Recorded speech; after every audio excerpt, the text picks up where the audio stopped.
The morning sunlight slipped quietly through the blinds, casting soft lines across the room. Everything felt still, too still. Then her eyes opened. Clara Hastings, one of the youngest and most disciplined CEOs in the country, froze in confusion. Her heart began to race. This wasn't her bedroom. This wasn't her routine. And the man beside her, he wasn't supposed to be there.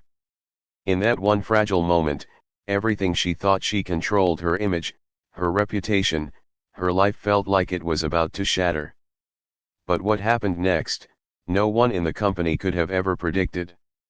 Before we dive into this powerful story, take a second to support the channel. If stories like this inspire you, make sure to like, subscribe, and drop a comment below. Welcome to Corner of Kind Choices, where one small act of kindness can change everything. Clara Hastings was known for her discipline. At just 34, she had built Hastings Tech into a multimillion-dollar company. Her employees respected her. Some feared her. But no one truly knew her. She kept her life structured, her emotions guarded, and her personal boundaries clear. She didn't date. She didn't party. And she definitely didn't make mistakes. That's why this morning felt like a nightmare. Beside her lay Daniel Brooks, a junior analyst who had only joined the company 6 months ago. He was kind, quiet, and hard-working. The type of employee who stayed late without being asked. The type who smiled at everyone, even when no one noticed him. Clara slowly sat up, wrapping the blanket around herself as panic crept in. What happened?" she whispered. Daniel stirred awake, equally confused. His expression shifted from groggy to shocked in seconds. He immediately looked away, respecting her space without even being asked. I don't know," he said softly. "Last night was the company fundraiser. I remember you weren't feeling well. I offered to call you a car." Clara's memory came back in fragments. The long evening. The pressure of hosting investors. The glass of wine she barely touched but somehow felt stronger than usual. The dizziness. The room spinning. And then, nothing. She took a deep breath, trying to steady herself. She couldn't finish the sentence. Daniel shook his head immediately, firm but gentle. "No. You passed out. I brought you here because your driver had already left, and I didn't want to leave you alone. I stayed on the couch." Clara blinked, confused again. "But, why are you here?" Daniel hesitated, then gave a small, almost embarrassed smile. "You were cold. You kept shivering. I gave you my jacket, but it wasn't enough. I didn't think. I just didn't want you to get sick." Silence filled the room. Clara looked at him carefully.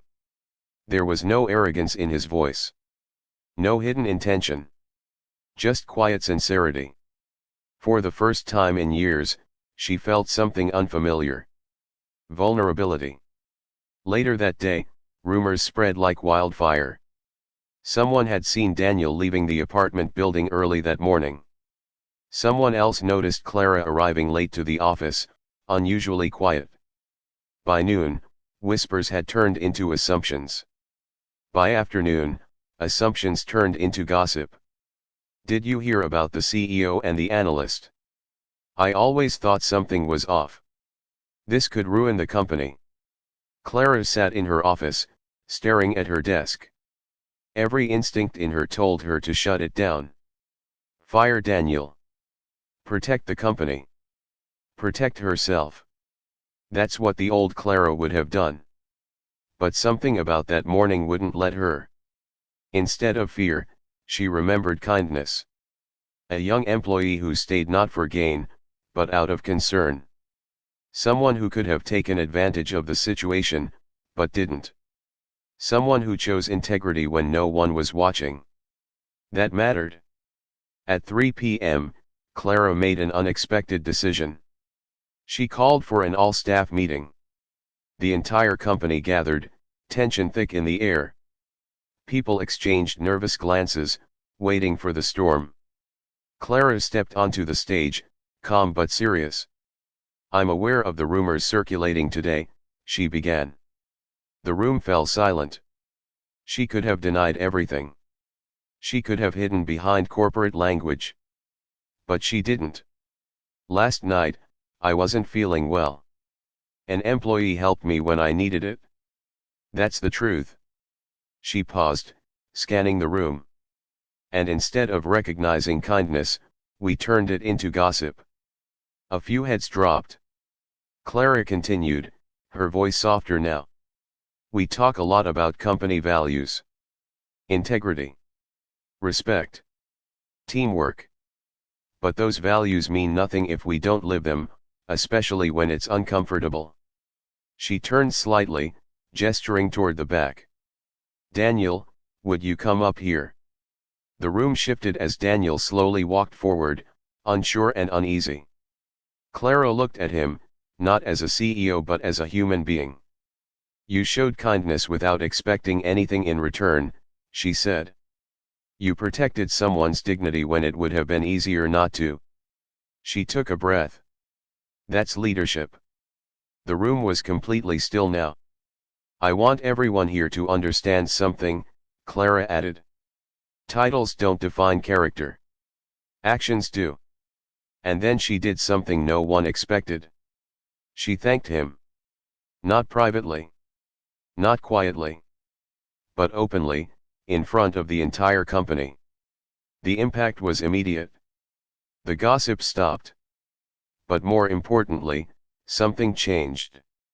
Employees began treating each other differently. Small gestures started appearing, holding doors, offering help, listening more. The culture shifted. Not because of policies. But because of one moment of honesty, and one act of kindness. In the weeks that followed, Clara herself began to change. She started having real conversations with her team. She learned names she had never taken the time to remember. She listened. And Daniel? He continued being exactly who he was. Kind. Humble. Steady. One evening, as the office emptied, Clara found him working late again. "You know," she said, leaning against the doorframe, "you don't have to stay this late every day." Daniel smiled slightly. "I know. I just like making sure things are done right." Clara nodded. There was a quiet pause. "Thank you," she said again, more softly this time. Daniel looked up, surprised. "For what?" he asked. "For reminding me that strength isn't about control," she replied. "Sometimes, it's about trusting people. And letting them be good." Daniel didn't say much. He didn't need to. Months later, Hastings Tech wasn't just known for its success. It was known for its culture. A place where people felt seen. Where kindness wasn't weakness but strength. And it all started with one unexpected morning, and one person choosing to do the right thing when no one was watching. Life has a way of putting us in situations we never planned for. Moments that test who we really are. And in those moments, we have a choice. We can react with fear, judgment, and assumptions. Or we can choose kindness. Because sometimes, the smallest act of kindness doesn't just change one person's day. It changes everything. If this story touched your heart, don't forget to like, subscribe, and share it with someone who needs a reminder that kindness still matters. This is Corner of Kind Choices, and your next kind choice could be the one that changes someone's life.